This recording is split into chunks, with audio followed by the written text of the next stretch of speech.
ನಮಸ್ಕಾರ. ನನ್ನ ಹೆಸರು ಸೀತಾರಾಮ್ ಗುಂಡಪ್ಪ, ಆಮ್ ಆದ್ಮಿ ಪಕ್ಷದ ಕರ್ನಾಟಕ ರಾಜ್ಯದ ನೂತನ ಕಾರ್ಯಾಧ್ಯಕ್ಷ. ಇವತ್ತಿನ ದಿವಸ ನಾವು ಒಂದು ಬೃಹತ್ ಪ್ರತಿಭಟನೆ ಆಮ್ ಆದ್ಮಿ ಪಕ್ಷದಿಂದ ರಾಜ್ಯದಾದ್ಯಂತ ಬೆಂಗಳೂರಿಂದ ಶುರು ಮಾಡ್ಕೋತಾ ಇದ್ದೀವಿ. ಬೆಲೆ ಏರಿಕೆ ಅಲ್ಲ ಇದು, ತೆರಿಗೆ ಹೆಚ್ಚಳ ಅಲ್ಲ, ಇದು ಸುಲಿಗೆ. ಜನಸಾಮಾನ್ಯರ ಜೀವನ ದುಬಾರಿ ಆಗ್ತಾ ಇದೆ. ಹಾಲಿನ ಬೆಲೆ ಆಗಲಿ, ಕಚ್ಚಾ ತೈಲ ಆಗಲಿ, ಪೆಟ್ರೋಲ್ ಆಗಲಿ, ಡೀಸೆಲ್ ಆಗಲಿ, ಕಡಲೆಕಾಯಿ ಎಣ್ಣೆ ಆಗಲಿ, ಮನೆ ಅಡುಗೆ ಪದಾರ್ಥಗಳಾಗಲಿ ಎಲ್ಲದರಲ್ಲೂ ಹೆಚ್ಚಳ ಆಗಿದೆ. ನಾವೊಂದು ಕ್ಯಾಲ್ಕುಲೇಟರ್ ಇಟ್ಕೊಂಡು ನಿನ್ನೆ ರಾತ್ರಿ ನಾವು ಕ್ಯಾಲ್ಕುಲೇಟ್ ಮಾಡ್ತಾಯಿದ್ವಿ. ಪ್ರತಿಯೊಂದು ಕುಟುಂಬಕ್ಕೂ 10,000 to 12,000 ರೂಪಾಯಿ ಹೆಚ್ಚಳ ಆಗುತ್ತೆ. ಇದರಿಂದ ಏನಾಗುತ್ತೆ, ಅವರು ಇಲ್ಲ ಆದಾಯ ಜಾಸ್ತಿ ಮಾಡ್ಕೋಬೇಕು. ಈಗಿನ ಕಾಲದಲ್ಲಿ ಆದಾಯ ಅಂತೂ ಜಾಸ್ತಿ ಆಗೋಕ್ಕೆ ಸಾಧ್ಯ ಇಲ್ಲ. ಇನ್ನೊಂದು, ತಮ್ಮ ಎಕ್ಸ್ಪೆನ್ಸಸ್ ಕಡಿಮೆ ಮಾಡ್ಕೋಬೇಕು. ಇದು ಖಾಸಗಿ ಶಾಲೆಯಲ್ಲಿ ಓದ್ತಿರೋ ಮಕ್ಕಳನ್ನು ಸರ್ಕಾರಿ ಶಾಲೆಗೆ ವರ್ಗಾವಣೆ ಮಾಡಬೇಕು. ಒಳ್ಳೆ ಆಸ್ಪತ್ರೆಗೆ ಹೋಗೋದ್ರ ಬದಲು ಸರ್ಕಾರಿ ಆಸ್ಪತ್ರೆಯಲ್ಲಿ ಕೂತ್ಕೊಂಡು 1 ತಿಂಗಳು ವೆಯ್ಟ್ ಮಾಡಿ ಆಪ್ರೇಷನ್ನ ಮಾಡಿಸ್ಕೋಬೇಕು. ವೈದ್ಯಕೀಯ ಸಲಹೆ, ತಪಾಸಣೆ, ಔಷಧಿ ಎಲ್ಲವೂ ಜಾಸ್ತಿ ಆಗೋಗ್ಬಿಟ್ಟಿದ್ದಾವೆ. ರೋಡ್ ಟ್ಯಾಕ್ಸ್ ಜಾಸ್ತಿ ಆಗಿದೆ, ಮೆಟ್ರೋ ಎಲ್ಲ ಜಾಸ್ತಿ ಆಗಿದೆ. ಜನಸಾಮಾನ್ಯರ ಜೇಬಿಗೆ ಕತ್ತರಿ ಹಾಕಿ ತೀರಾ ಬೇಸರಗೊಂಡಿದ್ದಾರೆ. ಜೀವನ ದುಬಾರಿ ಆಗಿದೆ. ಇದ್ರ ವಿರುದ್ಧ ನಾವು ಪ್ರತಿಭಟನೆ ಮಾಡಿ ಜನಸಾಮಾನ್ಯರ ಕನ್ನಡ ನಾಡಿನ ಜನಸಾಮಾನ್ಯರ ಧ್ವನಿಯಾಗಿ ಅವರೊಂದಿಗೆ ನಿಂತ್ಕೊಂಡು ಅವ್ರ ಪರವಾಗಿ ಅವ್ರಿಗೋಸ್ಕರ ಹೋರಾಡ್ತಾ ಇದ್ದೀವಿ. ರಾಜ್ಯಾದ್ಯಂತ ನಾವು, ರಾಷ್ಟ್ರಾದ್ಯಂತ ನಾವು ಮಾಡೋಕ್ಕೆ ನಮ್ಮ ಆಮ್ ಆದ್ಮಿ ಪಕ್ಷ ಕೇಂದ್ರದಿಂದ ಸಿದ್ಧವಾಗಿದೆ. ಇನ್ಮೇಲಿಂದ ಪ್ರತಿ ತಾಲೂಕು ಜಿಲ್ಲೆಗೆ ಹೋಳಿಗೆ ಪ್ರಯಾಸ ಮಾಡಿ ನಾವು ಪ್ರತಿಭಟನೆ ನಡೆಸ್ತೀವಿ. ಈ ರಾಜ್ಯ ಸರ್ಕಾರ ಹಾಗೂ ಕೇಂದ್ರ ಸರ್ಕಾರ ಎರಡೂ ಭಾಜಪ ಹಾಗೂ ಕಾಂಗ್ರೆಸ್ಸು ಒಂದು ದುರ್ಬಲ ಮೈತ್ರಿ ಮಾಡಿಕೊಂಡು ದುರ್ಬಲ ರಾಜಕಾರಣಿಗಳು ಸೇರಿಕೊಂಡು ಒಂದು ಗುಂಪಾಗೋಗ್ಬಿಟ್ಟಿದೆ. ಇದ್ರ ವಿರುದ್ಧ ನಾವು ಹೋರಾಡ್ತೀವಿ. ಜನಸಾಮಾನ್ಯರಿಗೆ ಏನು ಹೇಳಬೇಕು ಅಂತ ನಾವು ಇಚ್ಛೆ ಪಡ್ತೀವಿ ಅಂದರೆ, ಈ ಎರಡು ಭ್ರಷ್ಟ ಸರ್ಕಾರವನ್ನೂ ಈಗ ಮುಂಬರುವ ಜಿಲ್ಲಾ ಪಂಚಾಯತಿ, ತಾಲೂಕು ಪಂಚಾಯತಿ ಹಾಗೂ ಕಾರ್ಪೊರೇಷನ್ ಚುನಾವಣೆಗಳಲ್ಲಿ ತಿರಸ್ಕರಿಸಿ ಇವ್ರ ವಿರುದ್ಧವನ್ನು ನೀವು ವೋಟ್ ಹಾಕಿ ಆಮ್ ಆದ್ಮಿ ಪಕ್ಷವನ್ನು ಗೆಲ್ಲಿಸಬೇಕು ಅಂದ್ಬಿಟ್ಟು ನಾನು 2 ಮಾತು ಹೇಳಿ ಮುಗಿಸ್ತೀನಿ. ನಾನು ಧನ್ಯವಾದಗಳು. ಜೈ ಹಿಂದ್, ಜೈ ಕರ್ನಾಟಕ. ಎಲ್ರಿಗೂ ನಮಸ್ಕಾರ. ಇವತ್ತು ಬೆಲೆ ಏರಿಕೆ ಅಂದರೆ ಬಡವರ ಹೊಟ್ಟೆ ಮೇಲೆ ಹೊಡೆದಿದ್ದಾರೆ. ಇವತ್ತು MLA ಅವರ ಸ್ಯಾಲರಿನ 35,000ದಿಂದ 1,00,000 ಮಾಡೋಕ್ಕೆ ಇವ್ರ ಹತ್ರ ದುಡ್ಡಿದೆ.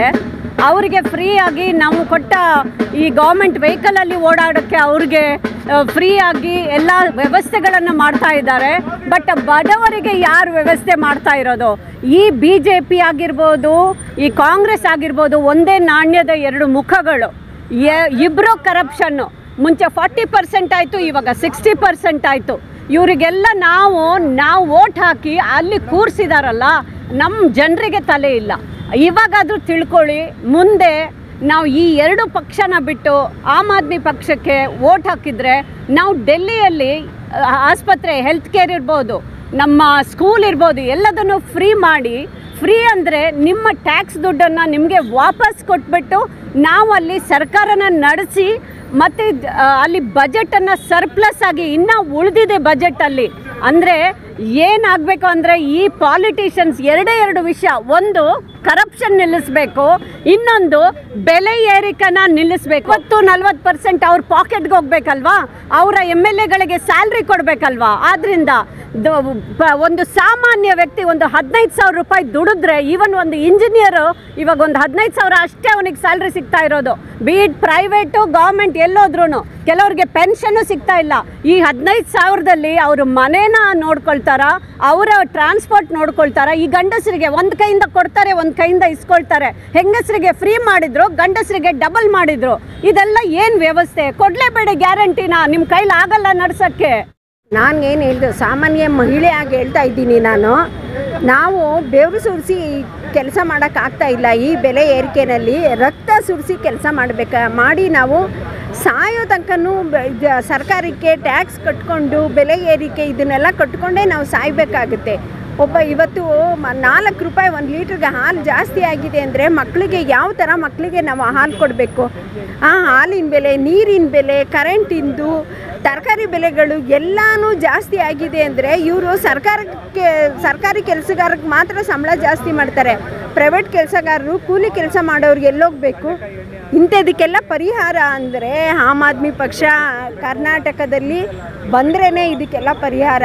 ಉಚಿತ ಕೇಳಿದ್ದು ಬೇಡ, ನಮಗೆ ನಮ್ಮ ಥರ ನಾವು ಬದುಕೋದಕ್ಕೆ ಬಿಡಿ ಅಂತ ನಾನು ಈ ಮೂಲಕ ಕೇಳ್ಕೊತಾ ಇದ್ದೀನಿ. ಸರ್, ಇದು ಬೆಲೆ ಏರಿಕೆ ಅನ್ನೋದು ತುಂಬ ಅನ್ಯಾಯ. ಯಾಕೆಂದರೆ ಕಾಂಗ್ರೆಸ್ ಸರ್ಕಾರಕ್ಕೆ ಜನ ವಿಪರೀತ ಅಧಿಕಾರ ಕೊಟ್ಟಿದ್ದಾರೆ, ಅವರಿಗೆ ಜನಬೆಂಬಲ ಸಿಕ್ಕಿದೆ, ಅದನ್ನು 100% ಮಿಸ್ಯೂಸ್ ಮಾಡ್ತಾ ಇದ್ದಾರೆ. ಇಷ್ಟು ದಿನ MLA ಎಲೆಕ್ಷನ್ಸು ಇದ್ದಾಗ MP ಎಲೆಕ್ಷನ್ಸ್ ಇರೋ ತನಕ ಅವರು ಬೆಲೆಗಳನ್ನ ಏರಿಕೆ ಮಾಡಿರಲಿಲ್ಲ. ಈಗ ಮುಗ್ದೋಯ್ತು ಅವ್ರಿಗೆ ಬಹುಮತ ಇದೆ, ಬಹುಮತ ಇರೋದನ್ನು ಮಿಸ್ಯೂಸ್ ಮಾಡ್ತಾ ಇದ್ದಾರೆ. ಇದೇ ರೀತಿ ಬೆಲೆ ಏರಿಕೆ ಮಾಡ್ತಾ ಇದ್ದರೆ ಮುಂದಿನ ದಿನಗಳಲ್ಲಿ ಅವನತಿ ಕಟ್ಟಿಟ್ಟ ಬುತ್ತಿ, ಜನಗಳಿಗೆ ಬರೆ ಆಗ್ತಾ ಇದ್ದಾರೆ ಸರ್. ಪ್ರತಿಯೊಂದು ವಸ್ತುಗಳ ಬೆಲೆ ಅತಿ ಹೆಚ್ಚಾಗಿದೆ. ಈವನ್ ಕಸ ತೆಗಿಲಿಕ್ಕೂ ಅವರು ಸೆಸ್ ಅಂತ ಹಾಕಿದ್ದಾರೆ. ಇದು ತಡೆಗಟ್ಟಬೇಕು. ಅವ್ರ ಸಂಬಳಗಳು ಜಾಸ್ತಿ ಮಾಡಲಿಕ್ಕೆ, ಇಂಪ್ರೂವ್ ಮಾಡೋ ಆಸಕ್ತಿ ಜನರ ಸಂಬಳ ಇನ್ಕ್ರೀಸ್ ಮಾಡಲಿಕ್ಕೆ ಇರಬೇಕು. ನಾನು ಇಷ್ಟೇ ಹೇಳಲಿಕ್ಕೆ ಇಷ್ಟಪಡ್ತೀನಿ. ನೋಡಿ, ಕರೆಂಟ್ ಫ್ರೀ ಮಾಡಿದ್ದಾರೆ, ಆದರೆ ಲೂಟಿ ಎಲ್ಲಿ ಮಾಡ್ತಿದ್ದಾರೆ, 1 ಯೂನಿಟ್ಗೆ ಜಾಸ್ತಿ ಮಾಡಿದ್ದಾರೆ. ಸೊ ಅಲ್ಲಿ ಫ್ರೀ ಬರೋದು ಕಡಿಮೆ ಮಾಡ್ತಾ ಇದ್ದಾರೆ. ಆಮೇಲೆ ಬಸ್ ಫೇರ್ ಫ್ರೀ ಮಾಡಿದರು, ಅಲ್ಲಿ ನೋಡಿ ಎಲ್ಲಿ ಲೂಟಿ ಮಾಡ್ತಿದ್ದಾರೆ. ಗಂಡಸರಿಗೆ ಟಿಕೆಟ್ ಜಾಸ್ತಿ ಮಾಡಿದ್ದಾರೆ, ಮೆಟ್ರೋದಲ್ಲಿ ಜಾಸ್ತಿ ಮಾಡಿಬಿಟ್ಟಿದ್ದಾರೆ, ಡಬಲ್ ಮಾಡಿದ್ದಾರೆ. ಇವೆಲ್ಲ ಲೂಟಿ ಅಲ್ವಾ, ಇದೆಲ್ಲ ಜನಸಾಮಾನ್ಯ ತಿಳ್ಕೋಬೇಕು. ಆಮೇಲೆ ಗೌರ್ಮೆಂಟ್ ಹಾಸ್ಪಿಟ್ಲ್ ಏನಿದೆ ಅದರಲ್ಲಿ ಕಟ್ಸ್ಕೊಳ್ಳೋದು ಜಾಸ್ತಿ ಇದೆ, ಯಾವುದೋ ಮೆಡಿಸಿನ್ಸ್ ಅಲ್ಲಿ ಸಿಗಲ್ಲ, ಎಲ್ಲ ಹೊರಗಡೆ ಹೋಗಿ ತಗೊಂಡು ಬರಬೇಕು. ಅವ್ರಿಗೆ ಅಲ್ಲಿ ಕಾಂಟ್ಯಾಕ್ಟ್ಸ್ ಇರುತ್ತೆ ಫಾರ್ಮಸಿಯಲ್ಲಿ, ಆ ದುಡ್ಡನ್ನು ಅಲ್ಲಿ ಲೂಟಿ ಮಾಡ್ತಿದ್ದಾರೆ. ಫ್ರೀ ಹಾಸ್ಪಿಟ್ಲ್ ಫ್ರೀ ಏನೂ ಇರಲ್ಲ. ಒಂದು ಸ್ಮಾಲ್ ಹಾಸ್ಪಿಟ್ಲಲ್ಲಿ ಹೋಗ್ಬಿಟ್ಟು ಡೆಲಿವರಿ ಪೇಷಂಟ್ ಒಂದು ಸಲ ಹೋಗಿದ್ರೆ ಅವ್ರಿಗೆ ಎಲ್ಲ ಟ್ರೀಟ್ಮೆಂಟ್ IV ಫ್ಲೂಯಿಡಿಂದ ಟ್ಯಾಬ್ಲೆಟ್ಸಿಂದ ಎಲ್ಲ ಹೊರಗಡೆ ಹೋಗಿ ತಗೊಂಡು ಬರಬೇಕಂತಂದರೆ ಜನರು ಏನು ಮಾಡ್ತಾರೆ, ಪ್ರೈವೇಟ್ ಹಾಸ್ಪಿಟ್ಲಿಗೆ ಹೋಗ್ತಾರೆ. ಇದೆಲ್ಲ ಇವ್ರದ್ದು ಐಡಿಯಾಸ್.